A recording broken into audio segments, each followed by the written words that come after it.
The year 1410 loomed large over Eastern Europe. It was a period fraught with simmering tensions. Escalating hostilities defined the political landscape. For many decades, the powerful monastic state of the Teutonic Knights had aggressively expanded its territories. They pushed relentlessly along the strategic Baltic coast. Their crusading zeal was ostensibly aimed at converting remaining pagans. This zeal often served as a thin veil for their true, insatiable territorial ambitions.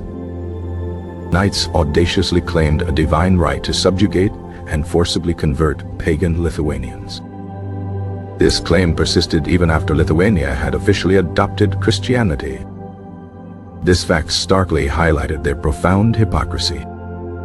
This blatant disregard for Lithuania's sovereign choice and religious conversion fueled deep-seated resentment.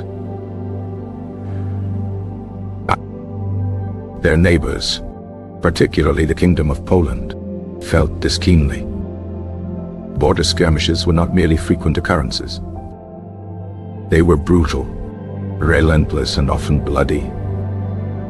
These served as a constant, painful reminder of the unresolved conflicts that plagued the region. Diplomatic efforts, despite numerous and earnest attempts from both sides, repeatedly failed. They could not bridge the chasm of distrust. They failed to resolve these profound, long-standing disagreements. Both sides, recognizing the grim inevitability of a major conflict, meticulously prepared. They sought a decisive confrontation. This battle would irrevocably reshape the political and military landscape of Eastern Europe. King Jogaila of Poland, who also held the crucial title of Grand Duke of Lithuania, meticulously planned his strategic response. He did so with great foresight and patience. He was widely regarded as a shrewd, patient, and remarkably astute leader. Jogaila was capable of long-term vision and complex strategy. His cousin, Vytautas, the Grand Duke of Lithuania, was a formidable military leader in his own right. Vytautas was renowned throughout the region for his tactical brilliance. His daring maneuvers and personal courage were legendary.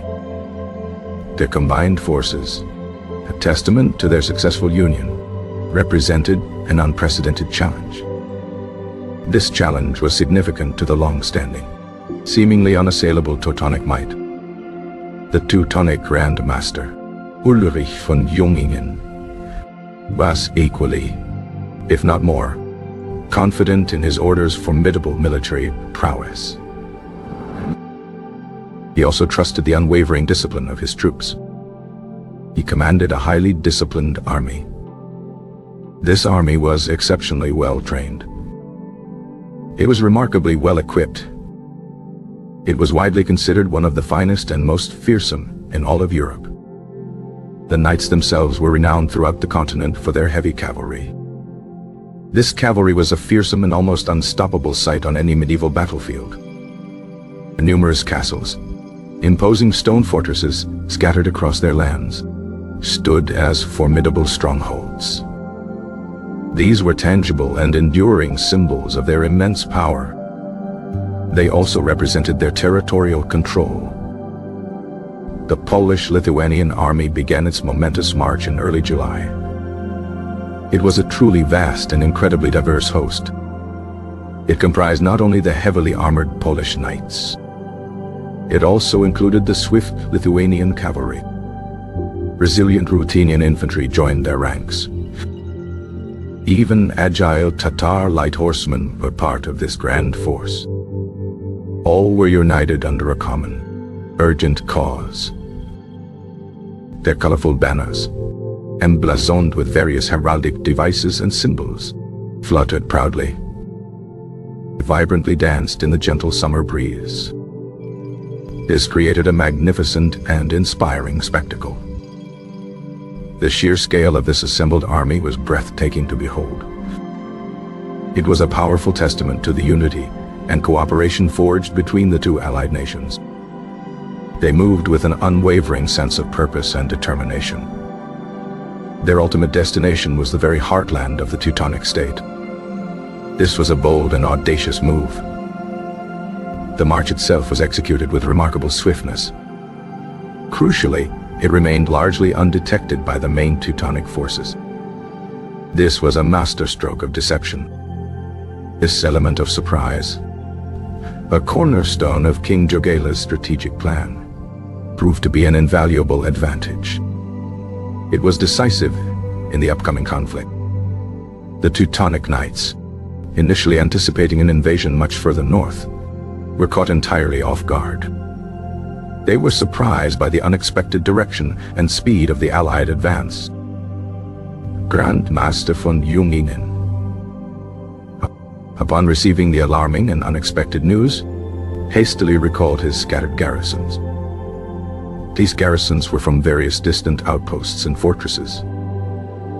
He then concentrated his forces with urgent haste near the small, unassuming village of Grunwald. He was preparing for battle.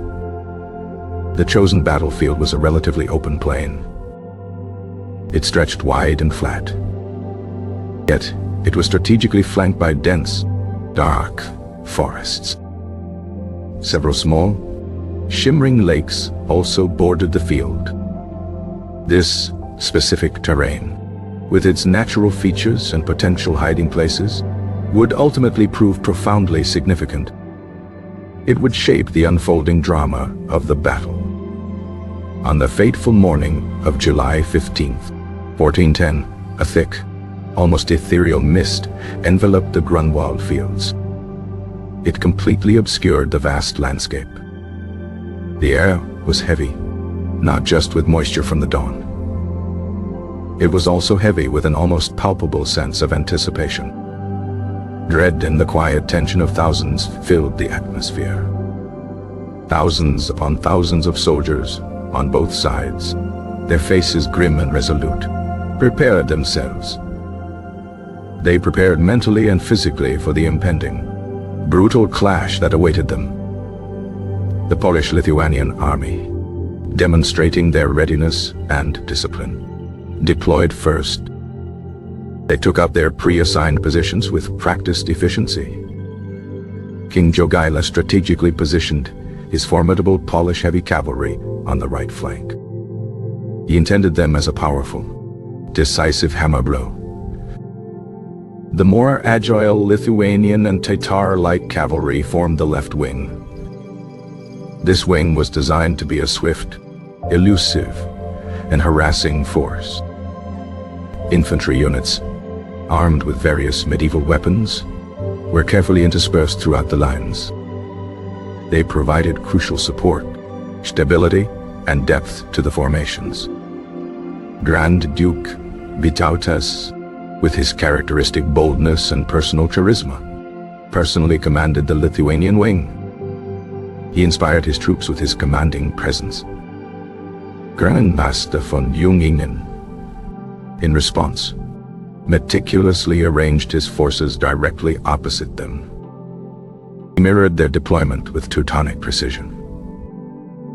His elite, heavy cavalry, the undisputed pride of the order, formed the unyielding core of his army. It was intended as an impenetrable shield. Teutonic infantry and a contingent of early artillery pieces, though primitive, were also present. They were ready to unleash their destructive power upon the enemy. The sun, a silent and indifferent witness, slowly began its ascent. It gradually burned off the clinging mist.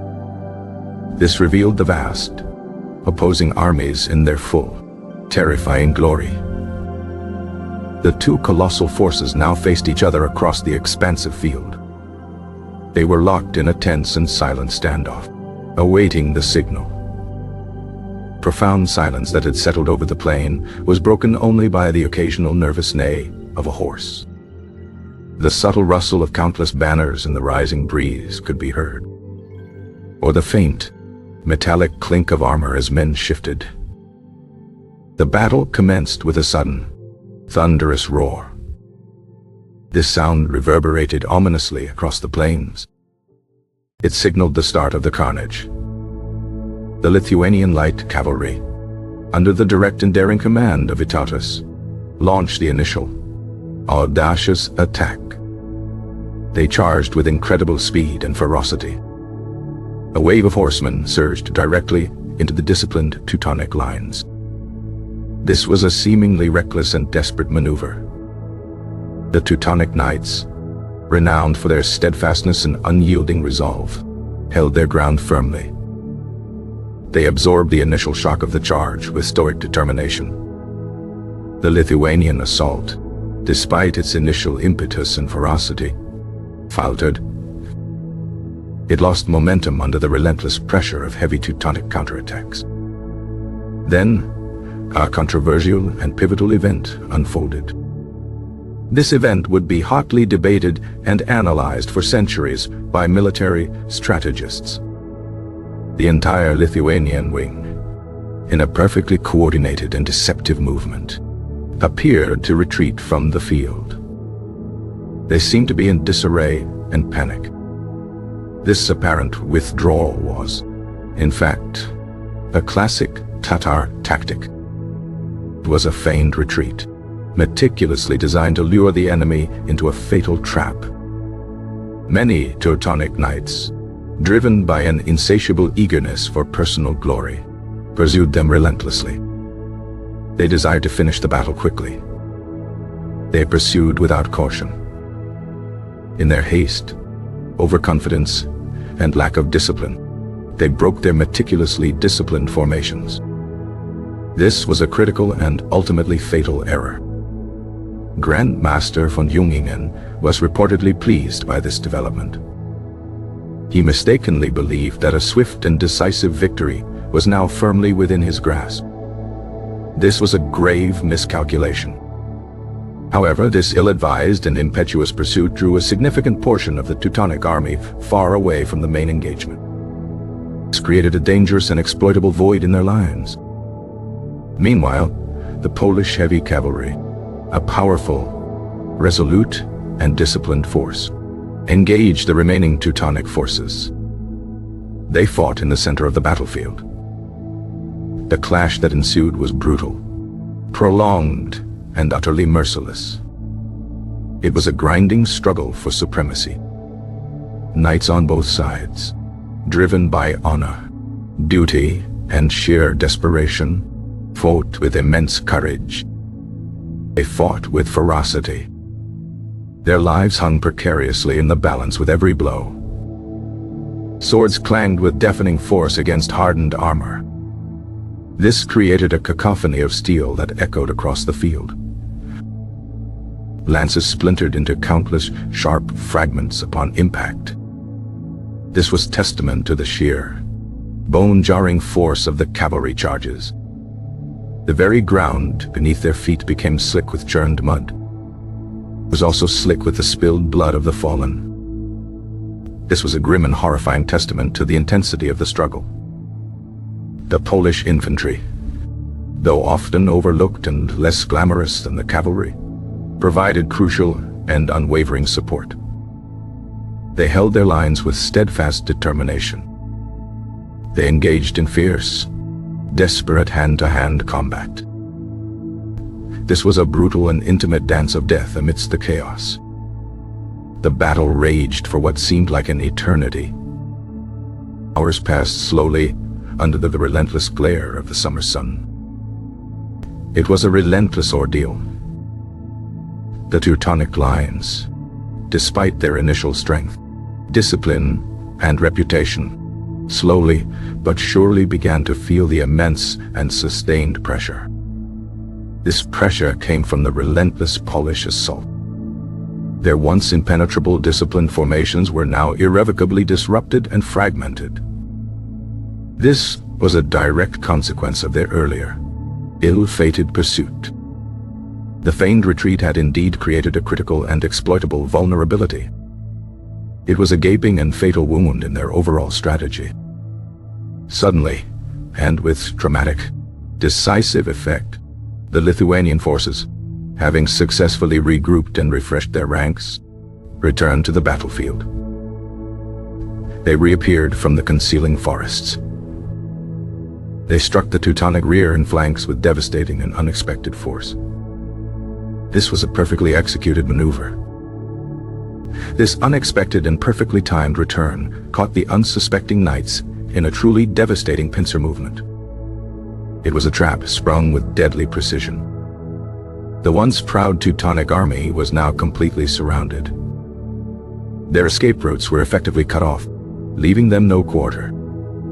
Panic, a corrosive and infectious force, began to spread rapidly and uncontrollably through their once unflappable ranks.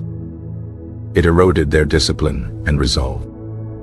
Grand Master von Jungingen, a man of undeniable courage and conviction, realizing the dire gravity of the situation, bravely led a desperate countercharge. This was a final, valiant, and almost suicidal effort. He attempted, with all his remaining might and personal bravery, to rally his faltering and demoralized troops, urged them to stand firm against the overwhelming tide. His personal standard, a magnificent banner symbolizing the Order's pride, authority, and very existence, was bravely carried. It was at the very forefront of this desperate, doomed charge. However, despite his personal bravery and leadership, his efforts were ultimately in vain. They failed against the overwhelming and relentless tide of the combined Allied forces. The combined Polish and Lithuanian forces, sensing their imminent and decisive victory, pressed their advantage relentlessly. They showed no mercy to their trapped foes. The battle, which had been a fierce and uncertain contest, now irrevocably turned into a chaotic and bloody rout for the Teutonic Knights. It was a complete collapse. Many were mercilessly cut down as they desperately tried to flee the carnage.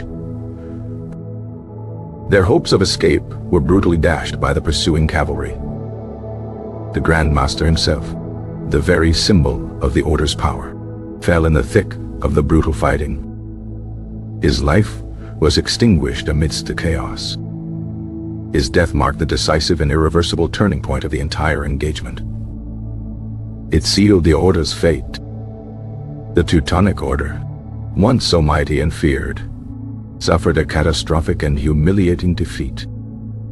Their military power was utterly broken beyond repair. The aftermath of Grunwald was profound and far-reaching. Its consequences echoed across the entire continent for generations. Thousands of Teutonic knights and their various allies lay dead on the blood-soaked field. It was a grim and horrifying harvest of war. It was a scene of utter devastation. The Order's formidable military power, meticulously built over centuries of conquest and crusading, was utterly shattered. It was irrevocably broken. It was permanently diminished. Many high-ranking commanders, the very backbone of their leadership and strategic command, were either killed in action or captured. This further crippled their organizational structure. The Polish-Lithuanian forces, though also suffering their share of casualties and losses, had achieved a monumental and truly historic victory. This victory would be celebrated with immense pride for generations to come. The battle significantly shifted the delicate balance of power in Eastern Europe. It fundamentally altered the geopolitical landscape. It ushered in a new era of Polish-Lithuanian dominance. It marked, unequivocally and decisively, the beginning of the long and irreversible decline of the once dominant and feared Teutonic Order. Treaty of Torun, formally signed the following year, imposed heavy and punitive reparations on the defeated knights. This was a clear and undeniable sign of their diminished status and power. They were forced to cede significant territories. This further reduced their influence, wealth, and strategic reach. The battle itself quickly became a powerful and enduring symbol of Polish and Lithuanian national pride. It was a testament to their unity, strength, and shared triumph. It is remembered, even today, with great reverence. It is one of the largest and most important battles of medieval Europe. It was a true and undeniable turning point in history. The victory secured the long-term future of the burgeoning Polish-Lithuanian Union. It solidified its position as a major European power. It effectively prevented any further aggressive Teutonic expansion into the region. It safeguarded their borders and their people. The fields of Grunwald, now peaceful and serene, forever bear silent witness to this pivotal medieval triumph. It is a sacred place, etched indelibly in the annals of history. The echoes of that momentous day, the clash of steel, the cries of men, and the thunder of hooves continue to resonate powerfully through the centuries. They shape national narratives. The immense courage and profound sacrifice of the soldiers who fought there are still celebrated with reverence, respect, and deep admiration. The strategic brilliance and combined leadership of King Jogaila and Grand Duke Vytautas are admired by military historians and strategists worldwide. The defeat of the Teutonic Order was not merely a temporary setback. It was complete, utterly devastating, and ultimately irreversible. The enduring legacy of Grunwald continues to inspire. It serves as a powerful and timeless narrative of struggle and victory. It stands as an eternal testament to the power of unity. It also testifies to the strength of resilience and to the foresight of strategic planning. The battle profoundly shaped the destiny of multiple nations. It altered their historical trajectories forever and irrevocably. It was, without a doubt, a truly defining moment in the history of the region, and indeed, of broader European history. The sun, having witnessed the carnage and the triumph, set on a new and uncertain era. Yet it was one filled with new possibilities and hope for the victors. The mighty Polish-Lithuanian Commonwealth, forged in the crucible of this monumental conflict, would rise to unprecedented prominence and power. Conversely, the Teutonic Order's once unassailable influence waned dramatically and permanently. It would never fully recover its former glory or dominance. The memory of Grunwald remains vivid, potent, and deeply ingrained. It is a cornerstone of national identity for both Poland and Lithuania. It is a compelling story of triumph over overwhelming adversity. It is a narrative of courage against tyranny. It is also a poignant story of immense sacrifice, of countless lives given for a greater cause and a brighter future. Above all, it is a powerful story of a new beginning, a fresh and hopeful chapter for the entire region, free from Teutonic oppression. The year 1410, with its pivotal and bloody battle, truly changed everything for the involved powers. It redrew the map of influence. The fields, once a scene of unimaginable chaos and bloodshed, were silent once more, save for the gentle whisper of the wind through the grass. Only the fallen, the silent witnesses to history, remained on the hallowed ground, their sacrifices remembered. Victors, weary but triumphant, celebrated their hard-won peace. This peace was earned through immense blood and steel. It was a peace that would last. The future, though still uncertain and fraught with challenges, was now undeniably hopeful for the burgeoning Union. It was full of promise. Proud banners of Poland and Lithuania flew high. They proclaimed their victory and their newfound strength to the entire world. The long-cherished Teutonic dream of regional dominance and expansion was irrevocably broken. It was shattered into a million pieces. The very fabric of the medieval world shifted on its axis. It responded to the seismic and transformative event that had just occurred. A new and significant chapter in European history had decisively begun. It was written in blood and valor on the fields of Grunwald. The triumph achieved at Grunwald was undeniable. Its scale was immense. Its implications were vast and enduring. The impact of the battle was far-reaching. It affected generations to come. It shaped the course of nations. The battle's name, Grunwald, echoed through the ages. It became a byword for victory, resilience, and national liberation.